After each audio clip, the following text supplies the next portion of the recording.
students, welcome you all. So again in the continuation of this topic which we have done, fertilization. After fertilization what happens? There will be a cleavage. So these cleavages are very fast. In this cleavage what we have done, it will transform to 2 cell, then 4 cell, then 8 to 16 cell, then 32. Like this it will form a ball like structure, what you will call blastocyst. Clear? In this blastocyst, one cavity is there which is known as blastocell, and at one end there will be some accumulation of mass which is known as inner mass cell, and outside this layer, outside the inner mass cell, you can see that another layer which is known as trophoblast. Fine. So up to here what happens? Cleavage has been done and we are getting this structure. Now when this structure will get attached to this endometrium lining or the endometrium wall, then we can say there will be a implantation. Now how this implantation takes place? Again it's a question, how this implantation takes place. So these two are having different function.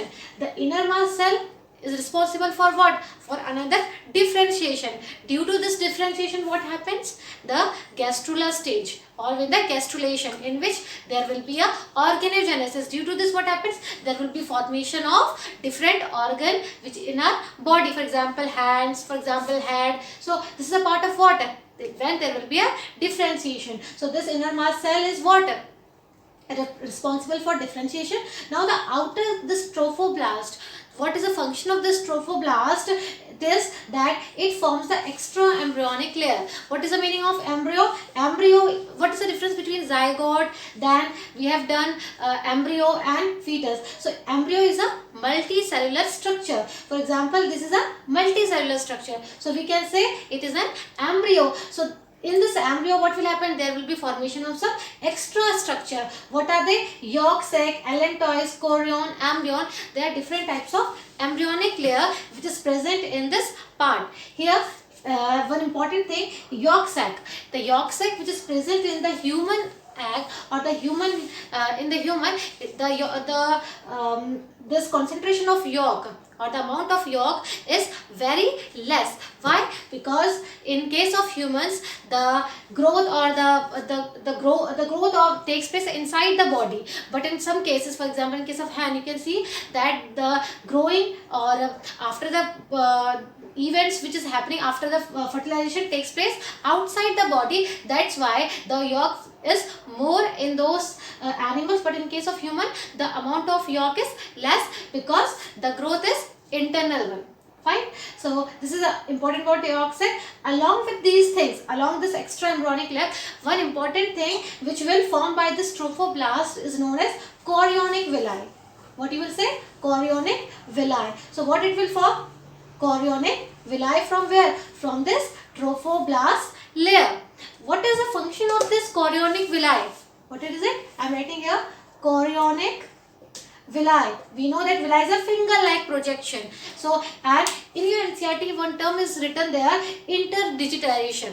What is the meaning of inter? Inter means between, and digit means something related to fingers. Okay, so how they will connect it? They are connected like this, in this form, to where? In this uterine wall. If this chorionic villi is not there, will not be there, what will happen?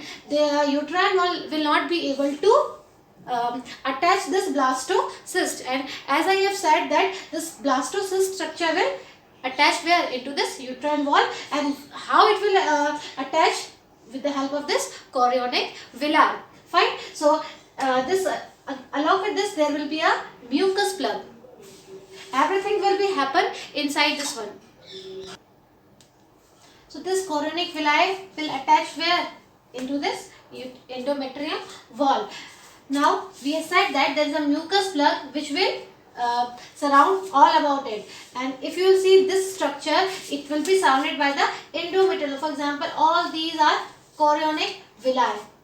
This chorionic villi is surrounded by the whole structure of this endometrium, and so that the baby or the fetus which is present inside this uterine, in this uterus, it should not expel out before the gestation period. So for that time what will happen? There will be formation of mucus plug into this part, and as well as this chorionic villi will attach itself to this part. Fine. So this is all about this structure of blastocysts which get implanted in this endometrium wall. Now when it will attach here, it will attach to the placenta. Placenta is what? We all know about the placenta. Placenta is that structure which is responsible for the transportation or the exchange of material between maternal tissue as well as the growing baby. Fine. So what will happen? There will be a one connection between the endometrium or the maternal tissue, which is endometrium, as well as it is connected to the growing baby through the placenta. Now again this placenta is connected to what? Umbilical cord. In your navel region you can see that there is one structure. So all the fetus which is growing, they are connected to the mother with the help of this umbilical cord, and the placenta is what? Placenta is connection between the umbilical cord as well as the maternal tissue. Like this, what will happen? There will be exchange of gases. Now another question arises, what is placenta? We have discussed about it. So what are the function of placenta?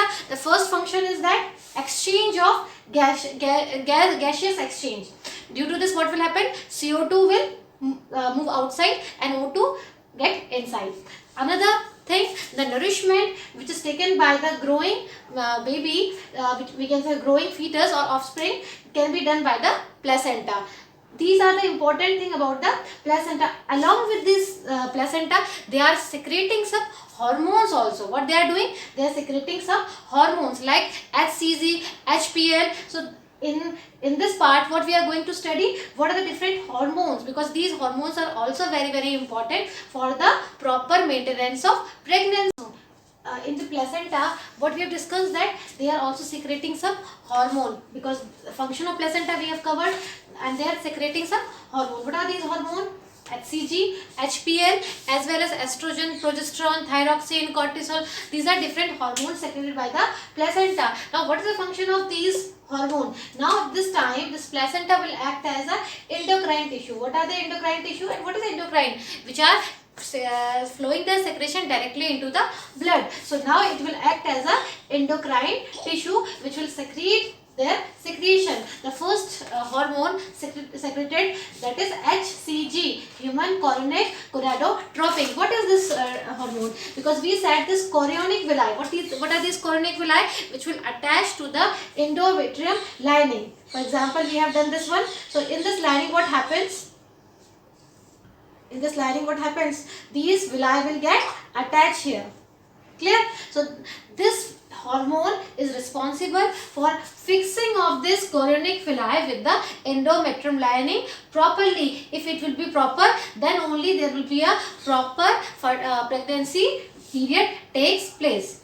Fine. So second hormone secreted by the placenta is that human placental lactogen. The name itself indicates lactogen related to milk. After the pregnancy, when the gestation period will complete, what happens? There will be need of milk secretion. So this hormone is responsible for what? For the secretion for the milk from the mammary glands. Fine. These are the two important things. As well as along with this, some estrogen and progesterone, as we have done in the menstrual cycle also. What is the importance of these two hormones? These are important for the maintaining the pregnancy or maintaining these endometrium wall. So what is the function of estrogen and progesterone? These are important for the maintaining the pregnancy. Fine. Another hormone, thyroxine, prolactin, cortisol. These hormones also secreted by the placenta during this gestation period. Now, what is the function of this thyroxine, prolactin and cortisol? These are important for the proper growth of fetus or for the proper metabolic activity of the fetus. Fine, because as the fetus is present inside the womb, there must be a proper metabolic activity, there must be a proper growth inside the womb. Now, these hormones are what? During the gestation period. Now, the important thing is HCG. What is HCG? When any lady gets pregnant, if she is missing her first menstrual cycle or first menses, so what will happen? The next time she will go for the pregnancy test. In this pregnancy test, what doctors are doing, what doctors are doing, they are sending this patient to test of their blood, and in this blood what happens during the pregnancy time, the HCG level is present here. Make sure that you must have to learn these two hormones, because these two hormones are only present in the pregnant woman. Fine. So these two hormones are responsible for what? For the pregnancy. So during the pregnancy test, doctors are suggesting, or doctors are giving suggestion for the medical or the blood test of the lady, and in this blood what happens, the amount of HCG is very high.